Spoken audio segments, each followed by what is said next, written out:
Hello viewers, আসসালামু আলাইকুম। আমি মোহাম্মদ আসিফ খান।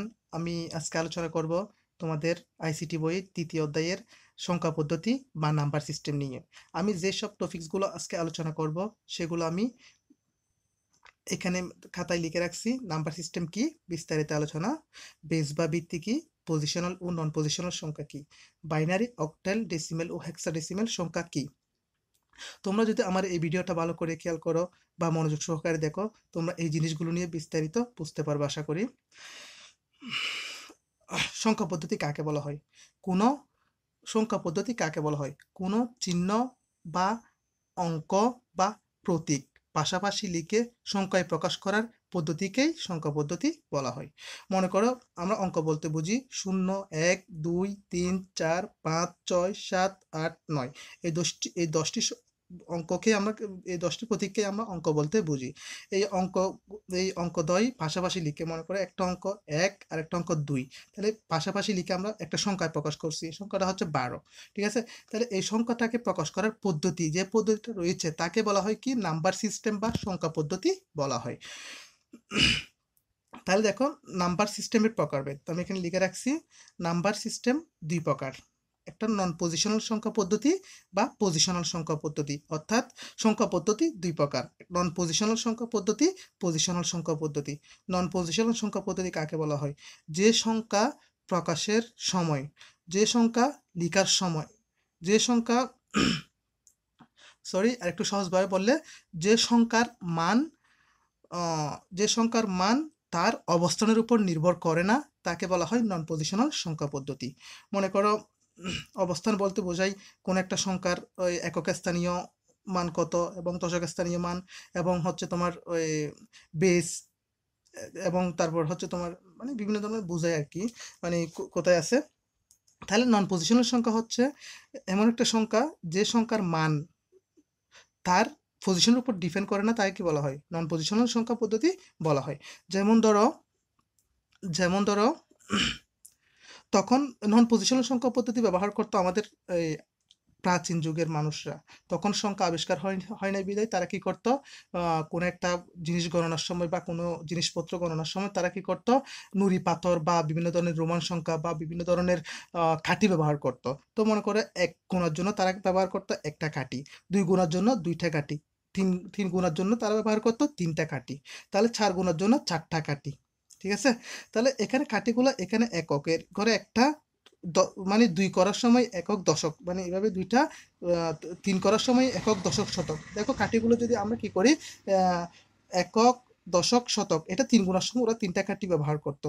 যখন আমরা এককের কাঠিটা যখন শতকে নিয়ে আসবো, শতকের কাঠিটা যখন এককে নিয়ে আসবো, দশকেরটা যদি পাশাপাশি লিখি মানে কোনো পরিবর্তন হচ্ছে, অর্থাৎ তিনটাই থেকে যাচ্ছে।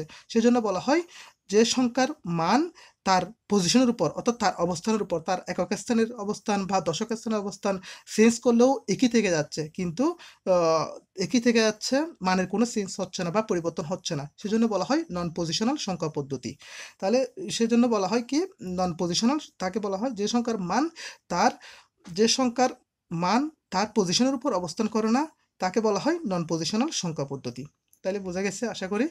এবার দেখো পজিশনাল সংখ্যা পদ্ধতি, যে সংখ্যার মান তার পজিশন বা অবস্থানের উপর নির্ভর করবে তাকে বলা হয় পজিশনাল সংখ্যা পদ্ধতি। অর্থাৎ দেখো, মনে করো আমি 123 লিখলাম, এটা হচ্ছে একক স্থানে 3, দশক স্থানে 2, শতকের স্থানে কত, 1। আমি যদি এককের স্থান যদি 3টা যদি এখানে নিয়ে আসি, অর্থাৎ শতকে নিয়ে আসি, শতকের স্থানটা দশকে নিয়ে আসি, দশকের স্থানটা যদি এককে নিয়ে যাই, তাহলে কি হচ্ছে আমাদের, কি হচ্ছে, আগে লিখছিলাম 300, আগে লিখছিলাম আগে লিখছিলাম আগে লিখছিলাম কত, 123, এখন হয়ে যাচ্ছে 312। অর্থাৎ 123 থেকে যদি 123টা হয়ে গেছে কি 312, অর্থাৎ অঙ্কদ্বয়ের অবস্থান যখন চেঞ্জ করছি আমি, পাল্টে গেছে, মানে অর্থাৎ অঙ্কের মানটা অর্থাৎ বেড়ে গেছে, মানটা সংখ্যাটার মান বেড়ে গেছে। তাহলে সেজন্য বলা হচ্ছে কি, যে সংখ্যার মান তার পজিশনের উপর নির্ভর করে, অর্থাৎ তার অবস্থানের উপর, অঙ্কদ্বয়ের অবস্থানের উপর নির্ভর করে, তাকে বলা হয় পজিশনাল সংখ্যা পদ্ধতি। তাহলে আশা করি বোঝা গেছে নন পজিশনাল এবং সংখ্যা পদ্ধতি কাকে বলে, পজিশনাল সংখ্যা পদ্ধতি কাকে বলে।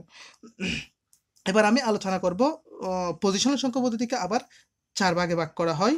একটা হচ্ছে বাইনারি সংখ্যা পদ্ধতি, অক্টাল সংখ্যা পদ্ধতি, ডেসিমেল সংখ্যা পদ্ধতি, হেক্সাডেসিমেল সংখ্যা পদ্ধতি। চার ভাগে ভাগ করা হয়। এটা পজিশনাল সংখ্যা পদ্ধতি হচ্ছে আমাদের আধুনিক পদ্ধতিটা, বর্তমানে যে পদ্ধতিগুলো আমরা ব্যবহার করতেছি ওটা হচ্ছে পজিশনাল সংখ্যা পদ্ধতি। নন পজিশনাল সংখ্যা পদ্ধতিরও ব্যবহার করতে আধুনিক যুগে, যখন কোনো সংখ্যা আবিষ্কার হয় নাই, তখন ওরা মানে নন পজিশনাল সংখ্যা পদ্ধতি কি করতো, ইউজ করতো। নন পজিশনাল সংখ্যা পদ্ধতি হচ্ছে অনেক জটিল ছিল। এখন বাইনারি পজিশনাল সংখ্যা পদ্ধতিকে চার ভাগে ভাগ করা হয়: বাইনারি সংখ্যা পদ্ধতি, অক্টাল সংখ্যা পদ্ধতি, ডেসিমেল সংখ্যা পদ্ধতি এবং হেক্সাডেসিমেল সংখ্যা পদ্ধতি। আমাদের জানতে হবে বাইনারি সংখ্যা পদ্ধতি কাকে বলে, অক্টাল সংখ্যা পদ্ধতি কাকে বলে, ডেসিমেল সংখ্যা পদ্ধতি কাকে বলে এবং হেক্সাডেসিমেল সংখ্যা পদ্ধতি কাকে বলে। তাহলে জানবো আমরা বাইনারি সংখ্যা পদ্ধতি কাকে বলে। 0 এবং 1 দ্বারা গঠিত সংখ্যার পদ্ধতিকে বলা হয় বাইনারি সংখ্যা পদ্ধতি।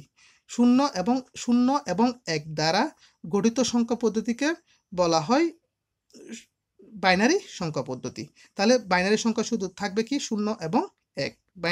বাইনারিতে থাকবে শুধু সংখ্যা 0 এবং 1, অর্থাৎ 0 এবং 1 দ্বারা যদি সংখ্যা দেখি, মানে তাহলে 0 এবং 1 দ্বারা গঠিত সংখ্যাকে বলা হয় বাইনারি সংখ্যা পদ্ধতি। 0 এবং 1 এই দুইটা অঙ্ক দ্বারা যদি আমরা কোনো একটা সংখ্যা দেখি, তাহলে এটাকে বলা হবে কি বাইনারি সংখ্যা পদ্ধতি। বাইনারি সংখ্যা পদ্ধতি দুইটা অঙ্ক ইউজ হয় বলে এটার বেস বা ভিত্তি কত থাকে, 2 থাকে। এটার বেস বা ভিত্তি 2 থাকে। এবার আসা যাক অক্টাল সংখ্যা পদ্ধতি। আমরা জানি অক্টাল অর্থ 8, অক্টাল অর্থ 8, অর্থাৎ 0 1 2 3 4 5 6 7 এই 8টি অঙ্ক দ্বারা গঠিত অঙ্ককে বা গঠিত সংখ্যাকে অক্টাল সংখ্যা পদ্ধতি বলা হয়। 0 1 2 3 4 5 6 7 এই 8টি অঙ্ক দ্বারা গঠিত সংখ্যাকে অক্টাল সংখ্যা পদ্ধতি বলা হয়। তাহলে অক্টালের অঙ্ক ইউজ হয় কয়টা, ব্যবহার হয় 8টা। সেজন্য অক্টালের বেস বা ভিত্তি 8। অক্টাল সংখ্যার বেস বা ভিত্তি 8 থাকে। তাহলে এবার আসুক ডেসিমেল সংখ্যা। ডেসিমেল অর্থ 10।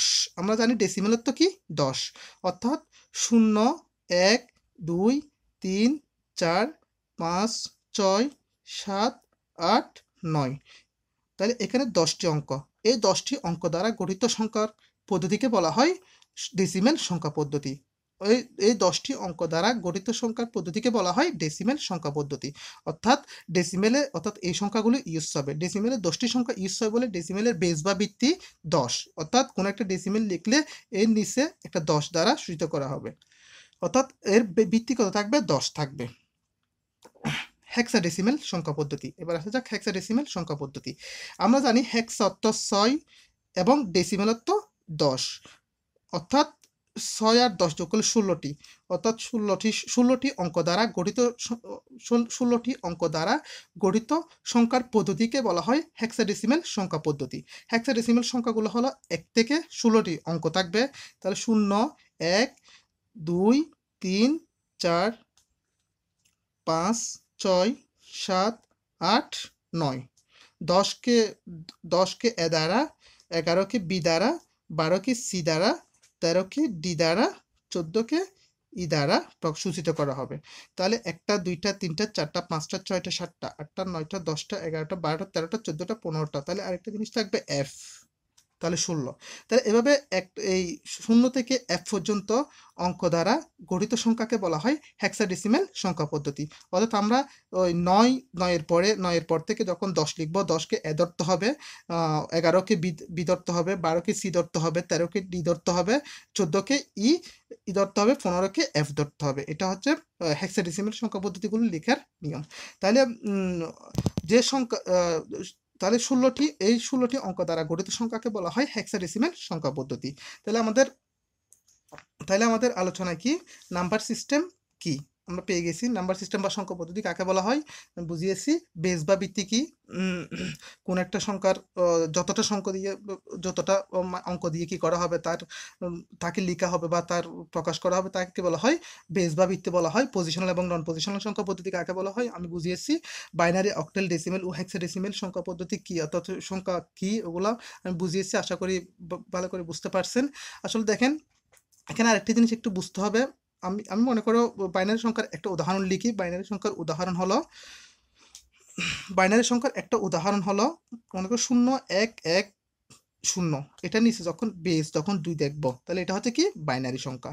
আর অক্টাল সংখ্যার উদাহরণ, অক্টাল সংখ্যার এই অঙ্কগুলো এই একটা অঙ্ক কোথায় ডেসিমেলও ব্যবহার হয়েছে। তাহলে আমরা ডেসিমেলের অঙ্ক আমরা যখন অক্টাল সংখ্যা যখন লিখতে যাব তাহলে অক্টালের একটা উদাহরণ লিখি আমরা। অক্টালের উদাহরণ হচ্ছে মনে করে 1 4 7। 1 4 7 এটার নিচে যখন বেস যখন 8 দেখব তখন আমরা ওটাকে বলতে পারবো অক্টাল সংখ্যা। এটার নিচে যখন আমরা বেস 8 দেখব তখন ওটাকে আমরা অক্টাল সংখ্যা বলতে পারবো। কারণ এই অক্টালের অঙ্কগুলো কোথায় ডেসিমেলে ব্যবহার হয়েছে। আমি যখন 8 দেখবো না তখন বলতে পারবো না সেটা অক্টাল সংখ্যা নয়। তাহলে ডেসিমেল মনে করো আমাদের একটা ডেসিমেল সংখ্যা হচ্ছে 1 2 3। তাহলে এটার নিচে আমাদের যখন বেস যখন 10 দেখব তখন আমরা বুঝতে পারবো এটা হচ্ছে ডেসিমেল সংখ্যা। কারণ আহ, এই 1 2 3 অঙ্কগুলো কোথায় অক্টেলে ব্যবহার হয়েছে। তাহলে আমাদের বেস দেখে বুঝতে হবে কোনটা অক্টেল সংখ্যা, কোনটা ডেসিমেল সংখ্যা, কোনটা হেক্সাডেসিমেল সংখ্যা। হেক্সাডেসিমেল সংখ্যার একটা উদাহরণ হলো মনে করো ওই AB4। তাহলে এটা দেখলাম, এটা নিচে আমি যখন 16 দেখতেছি তাহলে 16 যখন বেস দেখতেছি তাহলে এটা বুঝে নিতে হবে আমার এটা হেক্সাডেসিমেল সংখ্যা। তাহলে আমার বাইনারি, অক্টেল এবং ডেসিমেল এবং হেক্সাডেসিমেল সংখ্যাগুলো মানে চিনার জন্য কি করতে হবে, এর বেসগুলো মনে রাখতে হবে, না হলে আমরা মিক্সের করে ফেলবো। তাহলে আবার তোমাকে যদি বলা হয় কোনো একটা অক্টেল সংখ্যা লিখো, অত উদাহরণ মানে লিখতে বললো আর কি, তুমি এখান থেকে অক্টেল সংখ্যা লেখার সময় তুমি 0 1 9 লিখে দিলে এটা হবে না। কারণ তুমি অক্টাল সংখ্যায় অক্টালের অঙ্কগুলো ব্যবহার করতে পারবা, অর্থাৎ 0 থেকে 7 পর্যন্ত ব্যবহার করতে পারবা। তুমি 0 থেকে 9 পর্যন্ত ব্যবহার করতে পারবে না। তাহলে অক্টাল সংখ্যা লিখতে বললে আমাকে 0 থেকে অর্থাৎ 0 থেকে 7 পর্যন্ত অঙ্কগুলো ব্যবহার করে লিখতে হবে, অর্থাৎ 1 3 7। এটা হচ্ছে একটা অক্টাল সংখ্যা। আর যদি তোমাকে বলা হয় একটা ডেসিমেল সংখ্যা লেখার জন্য তাহলে তুমি লিখতে পারবা 0 8 8 9 1। তাহলে এটা লিখে একটা 10 দিয়ে দিতে হবে, তখন এটা ডেসিমেল সংখ্যা হবে। তুমি এ ইউজ করতে পারবে না, বি ইউজ করতে পারবে না, কারণ হেক্সাডেসিমেলের গুলা অঙ্কদ্বয়, ডেসিমেলে কি করা যাবে না, ইউজ করা যাবে না। অর্থাৎ মানে পার্থক্যটা হচ্ছে এইভাবে বুঝতে হবে। আশা করি ভিউয়ার্স বুঝছেন। আমি আশা করি আমি যতটুকু সম্ভব বোঝানোর চেষ্টা করেছি। পজিশনাল এবং নন পজিশনাল সংখ্যা পদ্ধতি, বাইনারি এবং অক্টাল সংখ্যা পদ্ধতি, ডেসিমেল এবং হেক্সাডেসিমেল সংখ্যা পদ্ধতি আমি আমার আগামী ভিডিওতে সংখ্যার রূপান্তর, অর্থাৎ কিভাবে তুমি বাইনারি থেকে তোমরা অক্টেলে নিয়ে যাবা, কিভাবে বাইনারি থেকে ডেসিমেলে নিয়ে যাবা, কিভাবে বাইনারি থেকে হেক্সাডেসিমেলে যাবা, এভাবে মানে আমি আলোচনা করব। মানে অর্থাৎ কনভার্টিং নাম্বার বলা হয় আর কি। আশা করি আমার আগামী ভিডিওতে তোমরা থাকবে। ওকে, আসসালামু আলাইকুম।